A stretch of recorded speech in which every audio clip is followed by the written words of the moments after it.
Coming up on NBA Now by Chat Sports, I'm your host, Chase Sr. Appreciate all of you for rocking and rolling with us on the program today. Going to take a look at the top 30 2023 NBA free agents. This list is as deep as it's ever been with star power, elite players, and legitimate key ingredients for a championship contender. Interesting NBA free agency rumors hovering right now around LeBron James. Which players could get rookie max contract extensions? Might only be two, and LaMelo Ball and Anthony Edwards. We'll touch on that, but first, do you love Chat Sports? If you do and you're a loyal subscriber, I want you to type real one, because all of you who watch our content, take it in, subscribe to the channel, and you're daily viewers of us, we just want to show you some love. First, though, NBA Now, sponsored by Mint Mobile. They're changing the cell phone game with plans starting as low as $15 per month. You don't have to change your cell phone number, which is really important for a lot of us because we don't want to lose our contacts. You don't have to get a new physical phone with their digital eSIM cards to get signed up. You don't have to go to a physical store. Mint Mobile will send it to you. And it's a seamless process. MintMobile.com/chatsports. Start saving money today. So we're going to look ahead on today's show. This 2023 free agency class is one of the best, if not the best, free agency classes that we've really ever seen. And of course, this does depend on a couple of stipulations. Player options, restricted free agents, as well as looming contract extensions that could happen in the lead up to 2023 NBA free agency. So when we break down this list, just remember those talking points. Now, as far as these 30 top NBA free agents go, I've broken them down in a couple of different categories. We first take a look at the elite tier. It's truly elite. LeBron James, if he doesn't sign that max contract extension, he could become a free agent in 2023. Kyrie Irving opted into that player option, so only has 1 year remaining on that deal with the Brooklyn Nets. Draymond Green has a player option. So too does James Harden, Khris Middleton, and Fred VanVleet. And Andrew Wiggins, coming off a marvelous NBA Finals appearance from another team outside of the Golden State Warriors. They could try to pry him away with a deal checking in at about $200 million. So that right there is the elite tier. How about the starter tier? DeAndre Hunter, restricted free agent. Vooch with the Chicago Bulls, still a really good big, but is a little bit of a defensive liability, and last year in Chi-Town, a little bit underwhelming. Christian Wood was traded to the Dallas Mavericks. If it doesn't work out, he could become a free agent to hit the open market. Miles Turner has been one of the best shot blockers in the NBA for a long time. There will be teams vying for his services as a big who has value in today's NBA because he can also stroke the three ball. And then Tyler Hero, a restricted free agent. As for the quality starter tiers, this is when we go deeper into this list. D'Angelo Russell, to me, he's like James Harden light. Pretty good in moments, not nearly consistent enough, and sometimes very maddening. R.J. Barrett is a blossoming superstar who has elite defensive ability and has gotten progressively better in each of his first couple of years since coming out of Duke as a first-round pick for New York. Jeremy Grant, good two-way player. Now with the Portland Trail Blazers, I think he's a really good addition aside from Damian Lillard because he gives that team what it was lacking, very good defense. Harrison Barnes, 3-and-D player who can do even more and put the ball on the floor. Bojan Bogdanovic, about a 40% three-point guy. Kyle Kuzma redeemed himself last year with the Washington Wizards. Kristaps Porzingis, yeah, he continues to get hurt, but with the Wizards, I thought he actually played pretty good basketball. And Jordan Poole, he could get $100 million, maybe even more as a restricted free agent.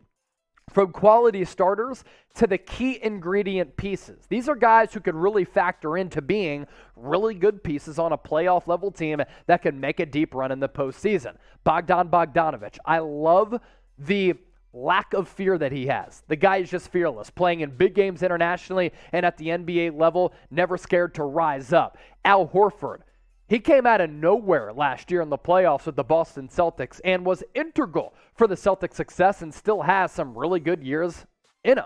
Seth Curry, His value could continue to rise because over the last couple of years, he's been one of the best, most consistent, and relied upon three-point shooters in the NBA. P.J. Washington, restricted free agent. Karis LeVert, really a one-way player offensively. Kevin Porter Jr., restricted free agent, a lot of ability, but a little bit of a mental head case at times. And then Reggie Jackson, Russell Westbrook, Steven Adams, Dylan Brooks, also on that list of key ingredient pieces. So too is Brandon Clark, Brook Lopez, Matisse Thybulle in 3 years has made 2 All-NBA defensive teams. Jay Crowder, a little bit older, but can knock down some threes, is a dog, gives you toughness and really good defense. Cam Johnson, I think he's underrated, really good young player. Josh Hart, the prototypical 3-and-D guy nowadays. Nasir Little, restricted free agent. Jacob Poeltl, Gary Trent Jr., Will Barton, rounding out our list of the top 30 2023 NBA free agents. I said it a little bit earlier.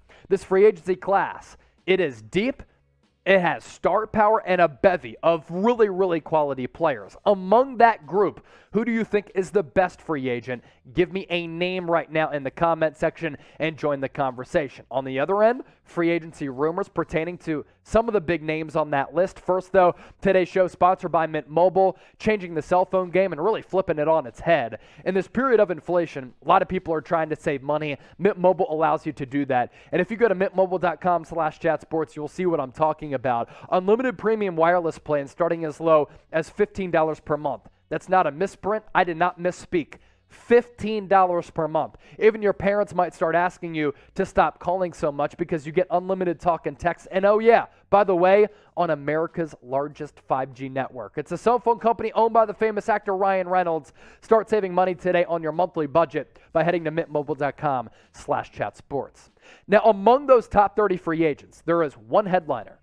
That is LeBron James. Yes, he is set to be 38 years old in December, but last year he averaged nearly 30 points per game. He put his fingerprints on the game in a variety of ways, and he is still playing at an elite level. Last couple of years, injuries have started to creep up, but we know that LeBron James spends millions of dollars per year on his body, and he's going to do whatever he can do to stay on the floor consistently because he cares about his legacy, and his longevity is a big part of why he's one of the best NBA players of all time. Think about this. LeBron James entered the league in 2003 at 38 years old, still a top 5 player in this game. That's credit to him getting in the lag and keeping that body healthy. As for what's next for him, LeBron James eligible to sign a 2-year, $97 million max extension with the Los Angeles Lakers. The 2-year term is the max allowed under the CBA because he's a little bit older. If agreed to, LeBron James would bump up his career earnings to more than $500 million at $532 million. That would be the highest ever for any NBA player. As for a team to keep an eye on, a team who LeBron James knows very well, it's the hometown squad. The squad who we brought an NBA championship back to a couple of years ago, it's the Cleveland Cavaliers. That's coming from Bobby Marks of ESPN. Until a LeBron James extension is signed in Los Angeles, the Cleveland Cavaliers should be a team to keep an eye on next offseason. Cleveland doubled its win total from 2 years ago to this past year, 22-42, and was one of the highest success stories last year despite losing in the play-in tournament. But if you remember before that, before they suffered injuries, they were even higher in the Eastern Conference standings. The Cavs have a strong nucleus consisting of first-time All-Star Darius Garland, the emerging Evan Mobley, the breakout player from last year in Jarrett Allen, and could have more than $30 million in cap space in 2023 with Kevin Love coming off the books. Would James return for a third tenure in Cleveland if he views the Lakers roster as not championship worthy? Bobby Marks said, keep an eye on it. Now, LeBron James is smart. He might have business ties in Hollywood. He might be locked in with a couple of production companies and productions in general. And of course, he has his own production company. But he knows what's at stake with his legacy. He has 4 championships right now. He's trying to chase Michael Jordan's 6 championships. He also knows that Steph Curry just won his 4th. Now they're tied. And they're battling it and duking it out as to who is going to be the best player of this generation. So LeBron, he knows about this. This is something that he's thinking about. And if he thinks that the Lakers are not well-equipped or well-positioned to compete for championships in the future, he could look to go to the Cleveland Cavaliers. He could be the headliner to get an expansion team kick-started in Las Vegas or maybe even Seattle. All of those things things that we have to certainly consider moving forward with LeBron James. Now, where do you think he is among all of the best players of all time? Fill in the blank for me. This is the classic debate. He is a top blank player of all time. You let me know and let your voices be heard in the comment section. Lastly on the show, rookie max contract extensions. The 2020 draft class eligible now for these max deals. Here's the thing. I don't think there's going to be a lot of movement on this front like there was this past offseason, led by Darius Garland and Ja Morant. The 2020 draft class could feature the fewest rookie max extensions in league history with only 2. Yes, that's correct. Dos. Who are they? LaMelo Ball, Anthony Edwards, 2 emerging studs in this league. And you take a look at what they did this past year. Really, really good. LaMelo Ball, point guard. Anthony Edwards, the uber-talented and uber-athletic wing. Different players, both with extraordinarily high value. LaMelo, 20 points per game last year. Much better rebounder and dish man with a little shy of 7 rebounds per night, 7.5 assists. Shooting percentages, 43% from the field. And how about this for LaMelo Ball? Almost 39% from downtown.